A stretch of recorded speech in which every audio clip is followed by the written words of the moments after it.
Salut chers amis, à présent nous entrons dans la deuxième partie des notions concernant la partition ou bien les partitions de votre système. Alors nous débutons cette partie par système de fichiers. Ok. Pour qu'une partition de votre disque dur puisse être utilisable, ok, pour stocker, pour faire des opérations sur les fichiers, sur les répertoires, il faudrait d'abord la formater. Ok. Donc, le processus de formatage, n'est-ce pas, prend effet par le biais de système de fichiers.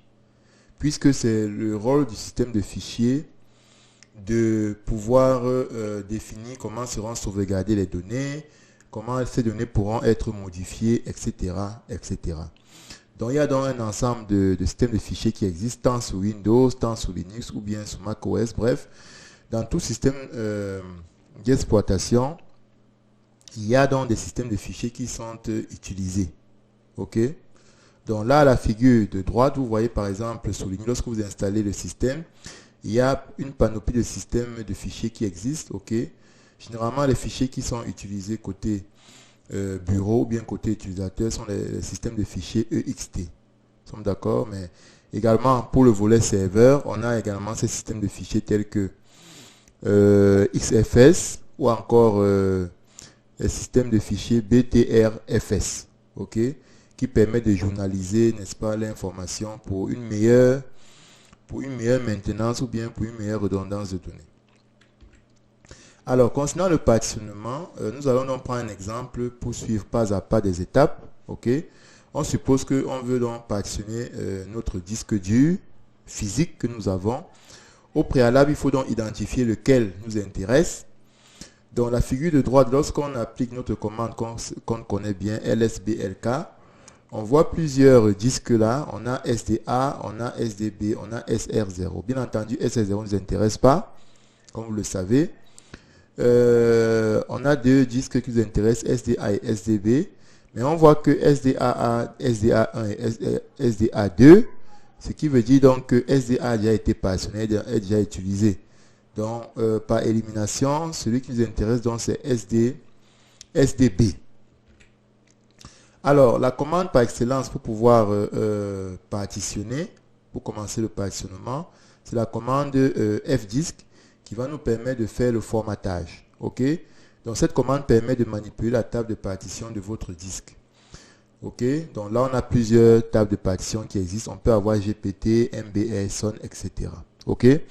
Donc, fdisk est important, est pertinent. Pourquoi? Parce qu'il permet de gérer toutes ces tables de partition là.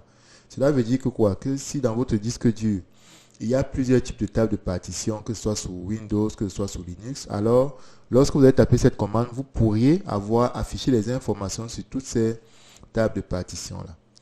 Alors, lorsque vous faites donc fdisk-L, -L permet de lister donc toutes ces informations relatives aux tables de partition sur ce disque dur là. Donc regardez bien la figure de droite, vous voyez bien que là, on a à peu près 4 disques. Ok? On a 4 disques, c'est-à-dire disques physiques et disques logiques. Ok?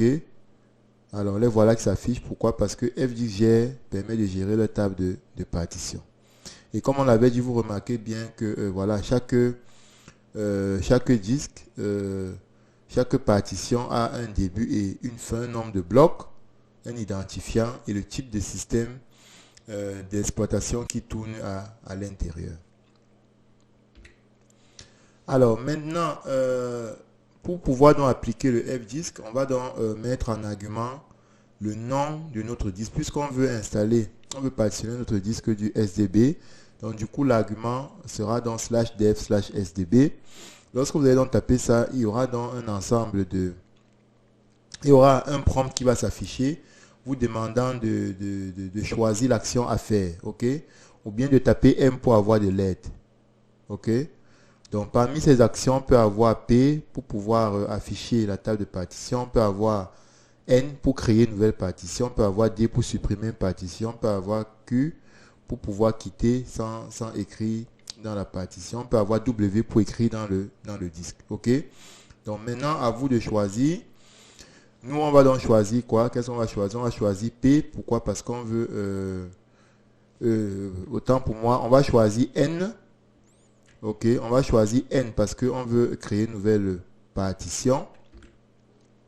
Lorsqu'on va donc choisir N, on va donc demander de spécifier quel type de partition est-ce qu'on veut créer. Est-ce que c'est une partition primaire? Est-ce que c'est une partition étendue? Vous vous rappelez donc qu'il y a plusieurs types. On peut avoir une partition primaire, étendue ou bien logique. Les partitions logiques sont contenues dans les partitions étendues. Ok? Donc nous on veut créer une partition primaire. On va donc choisir P. Lorsqu'on va donc choisir P, on va dans, il y a une console qui va donc demander d'entrer le numéro de la partition. Ok, ça dit c'est quel numéro de... Est-ce que c'est la première partition? Est-ce que c'est la deuxième? Est-ce que c'est la troisième? Est-ce que c'est la quatrième? En d'autres termes, est-ce que ça sera SDB1, SDB2, SDB3 ou bien SDB4? Ok, donc comme c'est la première fois que l'on veut créer la partition dans le disque SDB, on va donc choisir 1. On choisit donc 1, la position de départ qui est 1. Alors maintenant, on va donc demander choisir quelle est la position de départ. Ok. Par défaut, ça sera 1 ici, puisque c'est la première fois. Et vous pouvez prendre la position, le numéro de position par défaut qui est 1. Vous validez. Ok. Ensuite, on va vous demander d'entrer voilà l'autre position. Ok. L'autre position, si vous voulez. Vous devez entrer la position terminale qui est généralement dépend de la taille de la partition que vous voulez donner. Une possibilité, c'est quoi? C'est que lorsqu'on vous demande le secteur, le dernier secteur, que vous entrez directement la taille que vous voulez pour la partition. Si vous entrez par exemple plus 4G, ça veut dire que vous voulez que la partition ait 4 gigaoctets. Ok? Donc lorsque vous le faites, donc, vous validez donc. Alors lorsque vous avez validé, la première partition sera créée avec succès. Donc vous le faites autant de fois que vous voulez de partitions dans le disque. Ok. Donc lorsqu'on regarde la figure, on se rend compte ici que le disque dure ici à 4 partitions. Ok. SDB1, SDB2, SDB3 qui sont 3 partitions primaires. Et puis SDB4 qui est une partition étendue. Ça veut dire que plus tard, lorsque vous voulez créer d'autres partitions dans le disque, alors vous serez obligé de créer dans la partition étendue qui ne contient pas le système de gestion de fichiers. Donc actuellement, vous ne pouvez plus créer une partition primaire. Ok? Donc si vous essayez de créer une partition primaire, vous aurez des erreurs. Donc à présent, donc, si vous voulez donc, valider ce que vous avez fait, c'est-à-dire enregistrer les modifications sur le disque dur concernant ces partitions, alors vous entrez W et vous validez. Mais si vous ne voulez pas, vous entrez Q pour quitter sans écrire. Mais je suppose que vous le voulez. Vous entrez dans W pour valider. Donc, lorsque vous avez donc validé les partitions, c'est bon, les partitions ont été créées. Mais maintenant, il faut donc créer des systèmes de fichiers à l'intérieur. Puisque c'est le système de fichiers qui va définir comment seront enregistrées les données, les informations dans les partitions. Ok? Il y en a plusieurs, comme on l'a dit au départ, EST2, EST3, EST4, etc. Ok, il faut donc maintenant créer un système de fichiers et cela se fait grâce à la commande Makefilesystem, MKFS. Ok, c'est MKFS. Donc lorsqu'on prend dans la première partition SDB1 et que l'on veut mettre par exemple un système de fichiers EXT4, ok, qu'est-ce qu'on va taper comme commande? mkfs.ext4-j/dev/sdb1. Pourquoi -j? Parce que l'on veut préciser que on veut autoriser la journalisation. Ok, journaliser veut dire quoi? C'est beaucoup important lorsqu'il y a différence de système. Ça nous permet de recouvrir le système. Ok, -j. Donc maintenant, concernant la deuxième partition, si jamais je veux par exemple spécifier le système de fichiers FAT, ok, qu'est-ce que je fais? Je fais tout simplement mkfs.fat/dev/sdb2.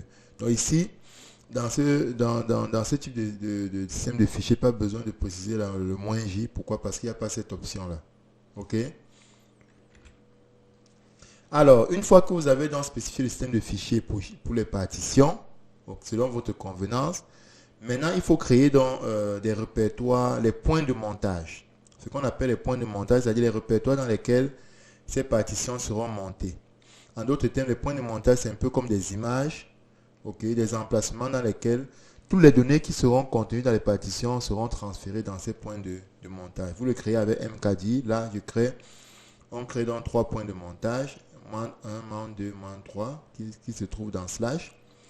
Ensuite, qu'est-ce qu'il faut faire? Il faut donc utiliser la commande mount pour pouvoir monter, n'est-ce pas, les partitions dans ces points de montage. Vous faites tout simplement mount slash dev slash sdb1 dans mount 1, etc. jusqu'à mount 3.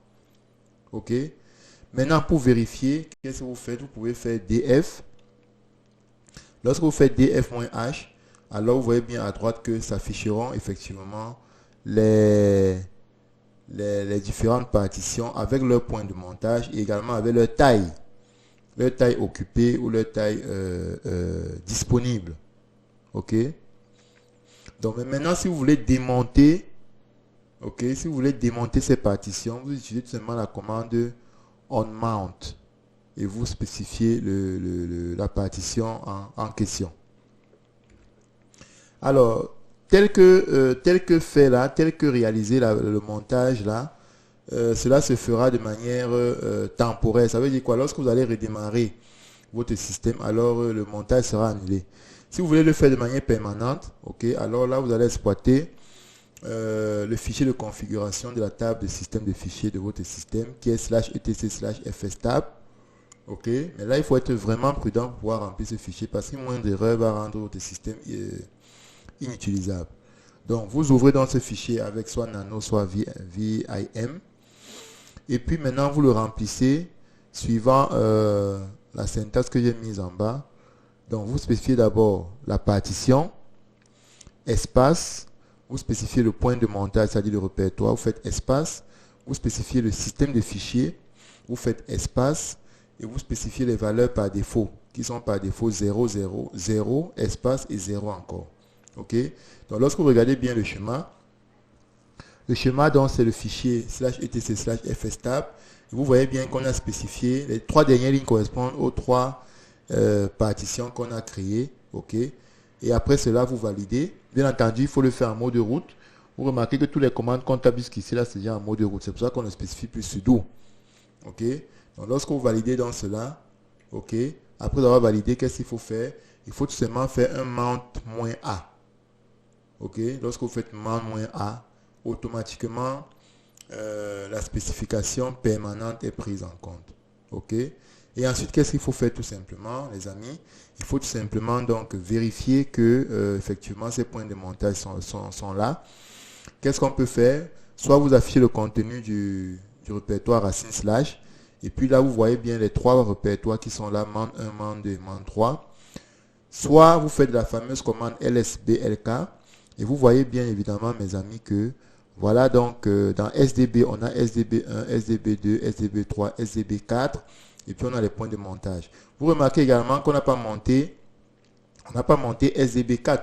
Pourquoi? Parce que SDB4 c'est une partition étendue et du coup qui ne peut pas contenir de système de fichiers. Chers amis, voilà, nous sommes arrivés au terme de cette présentation. Je crois qu'il a été vraiment détaillé, vraiment simple et vraiment je vous invite donc à pouvoir tester cela. Vous pouvez le faire dans votre clé USB qui est vierge. OK? Vous achetez une clé USB qui est vierge et puis vous appliquez dans les différentes commandes que j'ai spécifiées ici. N'oubliez pas de liker si vous avez aimé. N'oubliez pas de vous enregistrer, en fait, de vous abonner à ma chaîne. Partagez également le lien à vos amis, à votre réseautage et laissez-moi des commentaires si vous avez des incompréhensions. À nous revoir dans l'une des prochaines vidéos pour quelque chose d'aussi important. Ciao!